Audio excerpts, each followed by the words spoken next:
मैं Dilip Kumar, general secretary all जे&के panchayat conference और BDC chairman block Meera साहब से बड़े दुख के साथ मुझे ये कहना पड़ रहा है कि जो हालत पीआरआई मेंबर्स की हुई है, उदाहरण के तौर पे जैसे अभी रामसू में 50 हमारे सरपंच साहिबान और पंचों ने अपना इस्तीफा दिया है। यही वाक़या हमें मंडी में देखने को मिला है। वहाँ भी बहुत ज़्यादा एडजस्टमेंट के बाद उन लोगों की थोड़ी बहुत सुनवाई बात सुनी गई। मैं ये कहना चाहता हूँ कि अगर हमारे माननीय प्रधानमंत्री वहाँ से मिनिस्टर्स यहाँ भेज रहे हैं, वो किस लिए भेज रहे हैं? वो भेज रहे हैं आम जो लोगों की सुनवाई के लिए, लोगों की जो समस्या है उनकी समस्या सुनने के लिए। वो समस्या सुनी जाएगी हमारे जो जनप्रतिनिधि हैं, जो हमारे पीआरआई मेंबर्स हैं, उनके थ्रू। लेकिन यहाँ की ब्यूरोक्रेसी, यहाँ की एडमिनिस्ट्रेशन ने जो हाल बना रखा है, वो उन मिनिस्टर्स और जो आम जनता है, जो हमारे जो पीआरआई मेंबर्स हैं, उनके जो बीच का एक बड़ा गैप बना रखा है, उनको मिलने नहीं देते हैं। जब हमारे जनप्रतिनिधि जब वहाँ से आए हुए मिनिस्टर्स को मिलने नहीं देंगे, तो मैं ये कहना चाहता हूँ उनका आने का फन क्या है। अगर मोदी साहब ने 3 टायर सिस्टम यहाँ पे कंप्लीट किया है, अगर वो सिस्टम ही डिफंग हो गया, अगर वो सिस्टम काम ही नहीं करेगा, तो फिर वहाँ से आने का या इन लोगों से मिलने का जो हज़ारों लाखों रुपया खर्च हो रहा है, वो सब वेस्ट है। और वो हमारा पैसा है, वो दुनिया का पैसा है, वो लोगों का पैसा है, जिस पैसे से ये सारा सिस्टम चल रहा है। ये अगर हमारे पीआरआई मेंबर्स की सुनवाई नहीं हुई आने वाले टाइम में, जिस तरह रामबन में लोगों ने रिजाइन किया है, इसी तरह के रिजाइन आपको हर ब्लॉक में, हर पंचायत में मिलेंगे। क्योंकि यहाँ भी समस्या सेम है। अगर वहाँ उनकी बातें नहीं सुनी गई हैं, तो यहाँ पे भी हमारे जो सरपंच साहिबान है, हमारे जो पंच साहिबान है, उनकी कोई बात नहीं सुनी जा रही है। उनको बिल्कुल अनदेखा किया जा रहा है। और जब वो लोगों के द्वारा चुन के आए थे, लोगों का उन पर विश्वास बना है, लोगों का उन पर जवाबदेही है। लोग उनसे पूछते हैं कि हमारे कामों का क्या हुआ।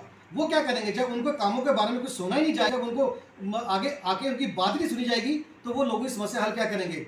इसलिए मैं जो वो वाक़या हुआ है रामसू में, मैं उसका विरोध करता हूँ कि अगर उन लोगों ने, अगर उन वहाँ के सरपंच साहिबानों ने, पंच साहिबानों ने अगर रिजाइन दिया है, वो किस हालात में आके दिया होगा। इसी तरह के हालात सारे ब्लॉकों में जो क्रिएट हो रहे हैं। अगर ये एडमिनिस्ट्रेशन, अगर ये ब्यूरोक्रेसी, अगर ये गवर्नमेंट हमारी बात नहीं सुनेगी, तो आने वाले टाइम में सभी जो सरपंच साहिबान है, या बीडीसी चेयरमैन है, या डीडीसी चेयरमैन है, सब आगे आके रिजाइन करेंगे और आपको सब कुछ ये सभी ब्लॉकों में ये चीज़ मिलेगी। इसलिए मैं ये कहना चाहता हूँ कि एडमिनिस्ट्रेशन अपना काम करे, जो हमारे प्रतिनिधि हैं, जो हमारे जनप्रतिनिधि हैं, ताकि वो लोगों के काम हो और हमारे जो जनप्रतिनिधि हैं, उनकी जो एक जिम्मेवारी है, वो अपनी जिम्मेवारी निभा सके। देखो, मैं ये कहना चाहता हूँ कि ई टेंडरिंग अगर गवर्नमेंट ने लाया है, तो मुझे लगता है शायद उन्होंने इस पर होमवर्क ही नहीं किया है। इतने पढ़े लिखे लोग वहाँ बैठे हुए ब्यूरोक्रेसी में, उनको ये समझ ही नहीं है कि ग्राउंड पे रियलिटी क्या है।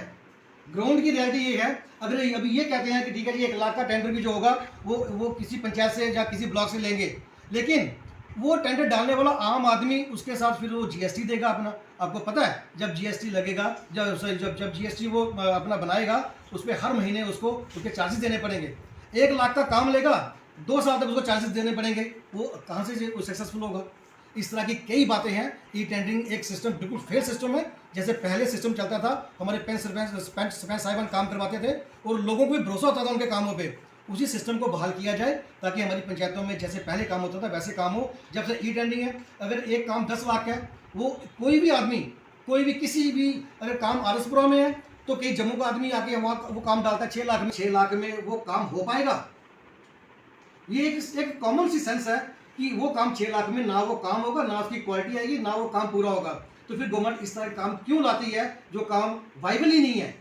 जब से ई टेंडरिंग हुई है, तब से तो हमारे सरपंच साहब काम ही नहीं करवा सके हैं, काम करवा ही नहीं पाए हैं। क्योंकि ठेकेदार कोई है, जिस ठेकेदार ने टेंडर अपना जो लिया भी है, कॉन्ट्रैक्ट लिया है, उसने बड़े लो रेट में लिया है। अब वो काम ही नहीं कर पा रहे हैं। और अब सरपंच साहब काम कैसे करवाएंगे जब वो आएंगे नहीं, काम ही नहीं करेंगे।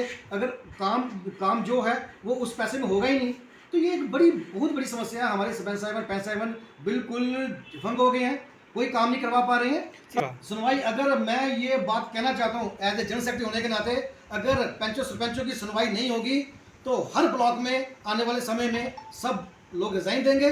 और जो मोदी साहब का एक सपना था कि यहाँ का पंचायती सिस्टम को बहाल करना है, वो सिस्टम, वो जो सपना टूट जाएगा और वो कोई काम नहीं होगा। वापस हम उसी स्थिति में आ जाएंगे जो हमारे 3 टायर सिस्टम बहाल करने की पहली स्थिति में थी। माइनिंग का इतना बड़ा मुद्दा है कि जो हमारे यहाँ के लोग थे वो बिल्कुल, जो ट्राली हमें 500-600 में 400 में मिलती रेत की, आज वो ट्राली हमें 3000 की मिल रही है। ना तो सिर्फ एक रेत की बात नहीं है, हम सारे मटेरियल की बात करते हैं। अब ना तो पंचायत जो हमारे आरडीडी के काम है ना वो हो रहे हैं, ना ही आम जनता जो जिन्होंने अपने काम करने हैं पर्सनल, उनके काम भी नहीं हो पा रहे हैं। अगर कहीं माइनिंग का इन्होंने ठेके दिए भी हैं तो वो बाहर के लोग आए हैं आके यहाँ काम कर रहे हैं। अगर माइनिंग रिसोर्सेज हमारा अपना J&K का रिसोर्स